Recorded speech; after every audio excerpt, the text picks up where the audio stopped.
اعوذ باللہ السمیع العلیم من الشیطان الرجیم وَأَقِیمُوا الصَّلَاةَ وَآتُوا الزَّکَاةَ وَارْکَعُوا مَعَ الرَّاکِعِینَ۔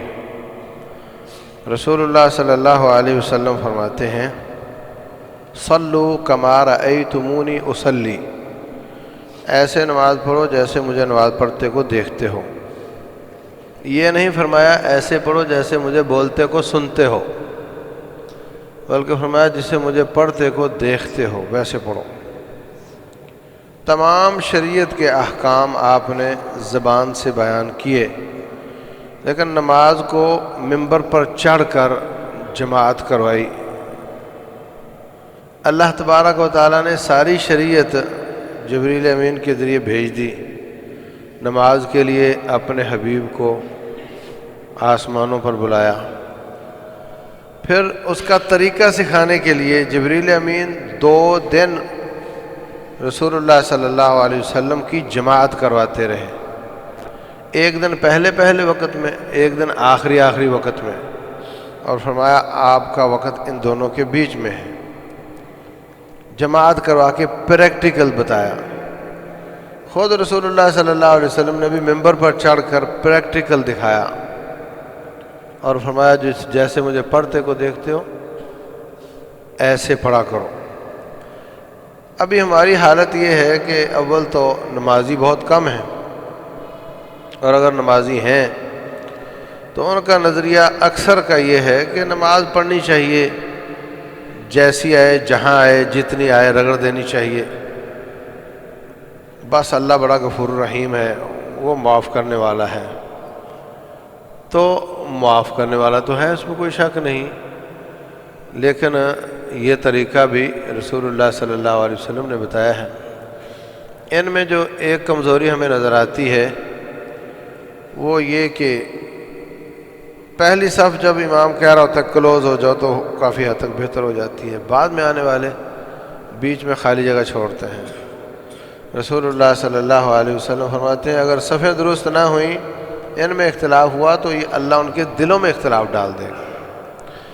امت کا سب سے بڑا مسئلہ آپس کا انتشار ہے، اور اس کی مین وجہ نماز کی صف درست نہ ہونا ہے۔ اسی طرح رکوع میں جانے کے طریقے میں بہت اختلاف ہے، کوئی زیادہ جھک جاتا ہے، کوئی کوہان بناتا ہے،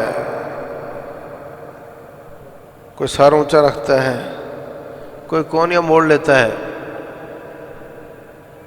کوئی گھٹنے آگے کی طرف موڑ کر بڑی عجیب سے طریقے سے کھڑا ہو جاتا ہے۔ انگریز ڈاکٹر کہتے ہیں کہ مسلمانوں کو کبھی کمر کی درد نہیں ہو سکتی، لیکن ہمیں تو ہوتی ہے۔ اس کی وجہ یہ کہ ہم ٹھیک طریقے سے رکوع نہیں کرتے، اور صرف کمر کی درد کا مسئلہ نہیں، یہ کمر آپ کا مدر بورڈ ہے۔ مدر بورڈ سمجھتے ہو؟ کمپیوٹر میں ایک بڑا بورڈ ہوتا ہے جس میں سارے کارڈ لگ رہے ہوتے ہیں، یہ وہ ہے۔ اس کے ہر مہرے کے بعد وین اور مسل نرو نکلتے ہیں، وہ آپ کے پورے اعضائے رئیسیہ کو چلا رہے ہوتے ہیں۔ دماغ آرڈر کرتا ہے کتنا انسولین بنانا ہے تو پینکریاس اتنا بناتا ہے، کتنا پتے نے کتنا ایسڈ ڈالنا ہے کھانے کو گلانے کے لیے وہ اس کی مانتا ہے۔ یہ سارے حکم دماغ کے ساتھ یہ حرام مغز کا ہی تعلق ہوتا ہے، اور ہڈیوں میں ایک سوراخ ہے جس سے وہ نرو نکلتے ہیں۔ تو بسا اوقات وقت گزرنے کے ساتھ ساتھ وہ ہڈیاں کمزور ہو جاتی ہیں۔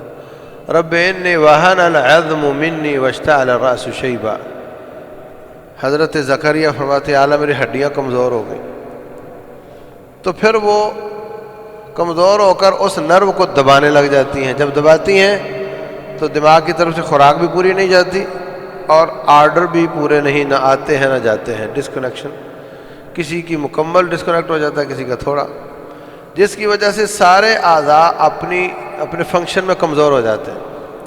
تو رکوع میں جب آپ جاتے ہیں تو بالکل کمر آپ کی اتنی سیدھی ہو کہ اوپر گلاس پانی کا رکھ دیں تو گرے نہیں. کونیاں آپ کی ووتر یدیہ وجافہما عن منکبیہ، سنن ترمذی میں ہے کہ کونیوں کو بالکل سیدھا کرتے تھے. اس کے بعد پیٹ کو ڈھیلا کر دو،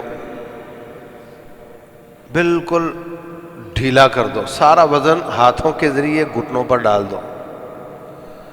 چند سیکنڈ کے لیے آپ کے مہرے کھنچ جائیں گے، ان میں فاصلہ بڑھے گا، وہ نرو جو خوراک پہنچانا چاہتے ہیں ان کو موقع مل جائے گا.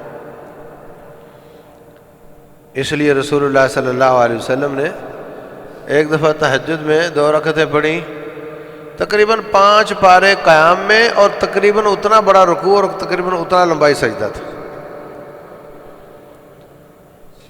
اور میں ایک دفعہ نفسیاتی اسپتال گیا، یہ لاہور میں جو یتیم خانے کے پاس ہے، تو وہاں ایک پیشنٹ داخل تھا. وہ فارغ ہوا تو میں نے اس کو پوچھا کہ کیا کیا انہوں نے. کہنے لگے ایک تو دوائیاں دیتے تھے اور دوسرا رکوع کرواتے تھے، بالکل کمر سیدھی کروا کے رکوع کرواتے تھے لمبا لمبا. کہتے تھے اس سے ٹھیک ہو جائے گا.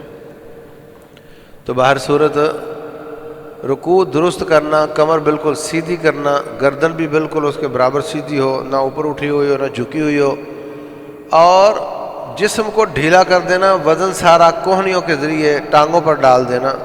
اس سے آپ کے پورے جسم کی وہ جو ٹیوننگ سمجھے ہو جاتی ہے، پورے جسم کے اعضائے رئیسیہ کو خوراک مل جاتی ہے.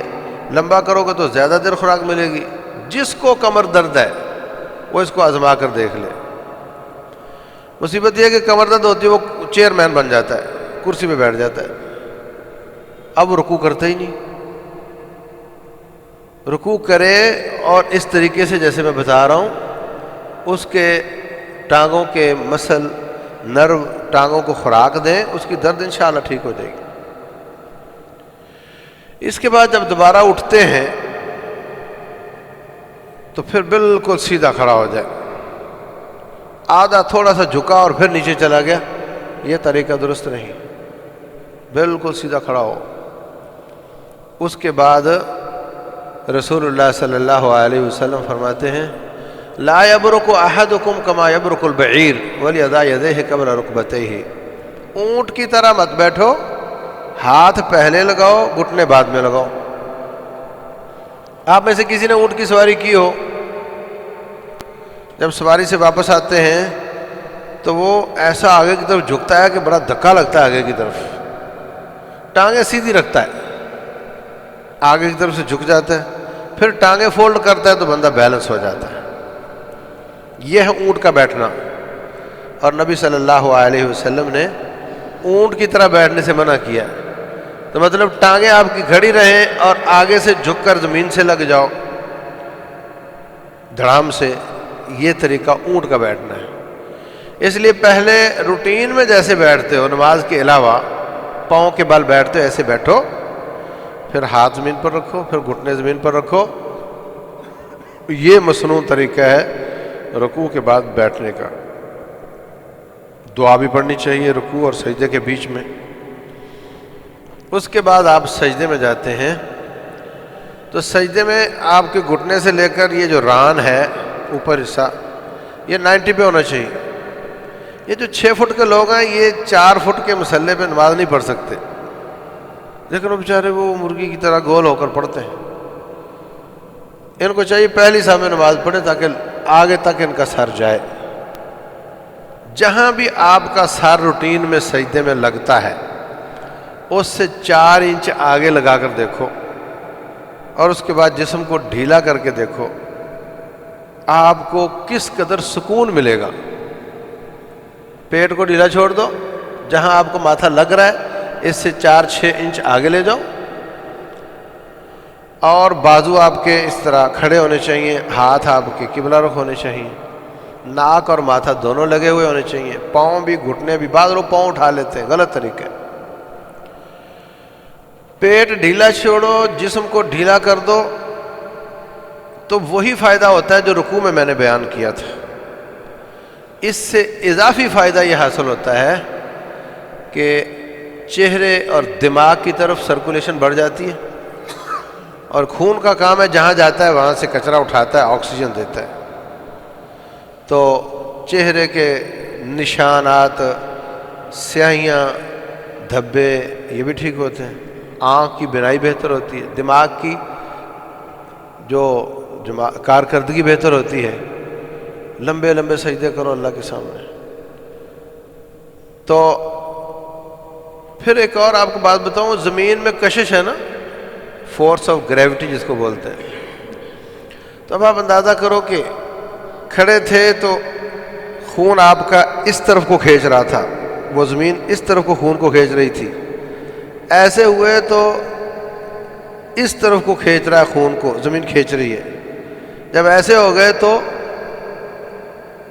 ٹیڑھے طریقے سے، یعنی ہر طریقے سے زمین کھینچ کر آپ کے خون کو وہاں پہنچائے گی جہاں جہاں روٹین میں نہیں جاتا، تو اس کے نتیجے میں آپ کو جو صحت کے فوائد حاصل ہوں گے، اور جب آپ اچھے ہیں، آپ ٹھیک ہیں، تو آپ کا مولا بھی آپ پر خوش ہوتا ہے، کیونکہ اس کی بات مانی آپ نے۔ نیت یہی رکھنی ہے کہ ہم نے نبی صلی اللہ علیہ وسلم کے طریقے اور ان کی سنت کے مطابق نماز پڑھی، ہمیں اجر ملے گا۔ یہ جو میں فائدے بتا رہا ہوں یہ ہمیں اضافی ملیں گے، یہ اضافی ملیں گے۔ اصل بات یہ ہے کہ ہم رکوع اور سجدہ اور ساری نماز رسول اللہ صلی اللہ علیہ وسلم کے بتائے ہوئے طریقے کے مطابق کریں، پڑھیں، تاکہ ہماری دنیا بھی اچھی ہو جائے، آخرت بھی اچھی ہو جائے۔ واللہ اعلم، وصلی اللہ وسلم وبارک علی نبینا محمد۔ مفتی محمد یوسف طیبی کے بیانات سننے کے لیے ہمارا یوٹیوب چینل سبسکرائب کریں اور ہمارے دیگر سوشل اکاؤنٹس لائک اور شیئر کریں۔ جزاک اللہ خیر۔